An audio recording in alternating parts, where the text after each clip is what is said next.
La sentinelle, welcome, chère sentinelle. À l'instant, quelle est la vie de la sentinelle chaque matin? Lorsque la sentinelle se lève le matin, la première des choses, elle rend grâce à Dieu. Elle prend le livre des Psaumes, par exemple, très important, riche, le livre des Psaumes qui est une base d'inspiration, de louange, de célébration, d'exaltation. Psaume 23, l'Éternel est mon berger. Et en fait, la sentinelle, quand elle dit « l'Éternel est mon berger », ce n'est pas décoratif. C'est parce que l'Éternel, en tant que berger, va garder sa journée, préserver sa vie. Comme un berger, qu'est-ce que le berger fait?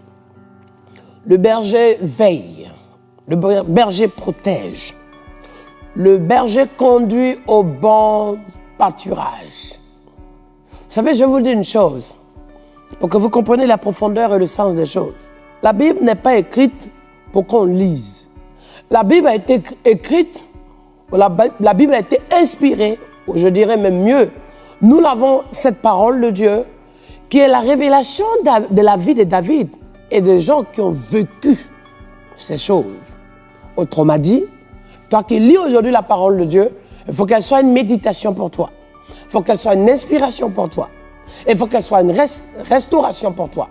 Il faut qu'elle soit une instruction et bien plus une nourriture aussi pour toi.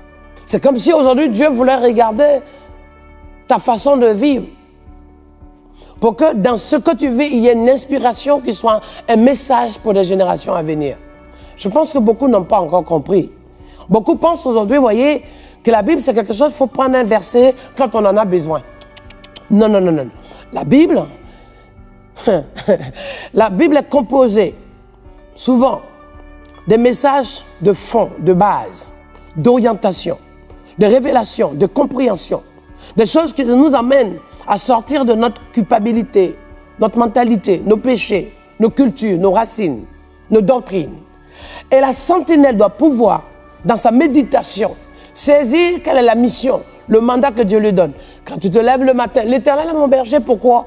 Parce qu'à ce moment-là, ta journée est garantie. C'est ça ta prière. Seigneur, merci parce que tu es le berger de ma vie, berger pour ma famille, même celle qui n'est pas encore convertie. Quand il est berger de ta vie, toutes les brebis à l'intérieur doivent rester dans le pâturage. My God. Ils doivent rester dans l'enclos. My God. Ils doivent rester en place. Ça veut dire que ce n'est pas ton canal. Et avec toi, au travers de toi, que l'Éternel qui est berger de ta vie va déverser la grâce jusqu'à toute ta famille et tout ton entourage. Mieux, qu'est-ce que la Bible dit dans le livre de Deutéronome chapitre 28? Et dès que tu obéis à la parole, au commandement que j'ai prescrit à mon serviteur Moïse, voici les bénédictions. La grâce abondera dans ta vie. Gros et petit bétail sera béni. Il y aura la pluie en permanence pour que tout ce que tu as semé et planté soit béni. Mais lorsque la pluie vient dans ta vie, dans ta région, à cause de toi, au travers de toi, pour toi, ça bénéficie à qui? À tous ceux qui sont là. C'est pour ça que la Bible dit, Actes chapitre 16, moi et ma famille. Ah, moi et ma famille. Que devons-nous faire pour que notre famille soit sauvée? Et Paul va lui dire, crois, cherche la face de Dieu.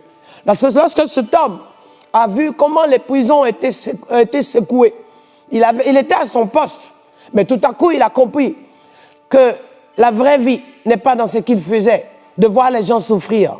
La vraie vie est dans la vie que Paul, qui était en souffrance, pour qui il avait la surveillance, venait de vivre une liberté fracassante, puissante, extraordinaire, exceptionnelle, démonstrative. La sentinelle, c'est ça, se lever, pour qu'à partir de ce moment, c'est quelle vie, c'est quel combat, soit une action d'impact, de toucher de Dieu, pour que ceux qui n'ont jamais compris et qui ne connaissent pas, qui ne savent pas, découvrent que le Dieu de la sentinelle est Dieu puissant. Et c'est lui qu'on appelle le roi des rois, l'Éternel des armées, le Dieu d'Abraham, le Dieu d'Ésaïe, le Dieu d'Élie, le Dieu de David, capable de faire tomber les murailles, briser les œuvres de l'ennemi, comme Josué qui se retrouve face au mur de Jéricho. Et ce Dieu-là n'a pas changé, il est avec toi. Sentinelle, quand tu te lèves, Dieu se lève. Sentinelle, le matin, ta matinée, tu la soumets à l'Éternel. Ta journée, tu la soumets à l'Éternel.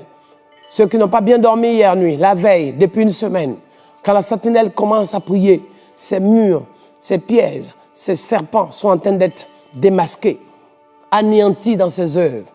La sentinelle ne tremble pas. La sentinelle n'a pas peur. C'est pour ça, avant de commencer, je vous ai dit ce que la Bible, la parole de Dieu, regorge de bienfaits. Et notre méditation aujourd'hui, c'était Psaume 23. L'Éternel est mon berger. Tu comprends? Sentinelle. Et c'est là que tu dois pousser ta famille dans cette bergerie. Pousse tes parents dans cette bergerie. Pousse ton travail dans cette bergerie. Emmène tous les gens malades dans cette bergerie. Lorsque le Seigneur prend ces gens malades fatigués, pour que tu as fait les nuits, tout le temps, en jeûne, en prière, en intercession, pour que le matin, tu as encore soulevé les sujets pour me mettre devant la face de Dieu, tu verras l'exaucement, la réponse, l'action de Dieu. Et ainsi, tu témoigneras que ton Dieu est tout-puissant. Sentinelle, sentinelle, et tu vas voir même les choses cachées, Dieu va te révéler ces choses. Même ce que l'ennemi pensait faire en ruse et en stratégie. Parce que rien ne peut se cacher devant la face de Dieu. Et la sentinelle est dans le secret de Dieu. Pour la suite, sentinelle, debout, soldat, en marche, au nom de Jésus de Nazareth.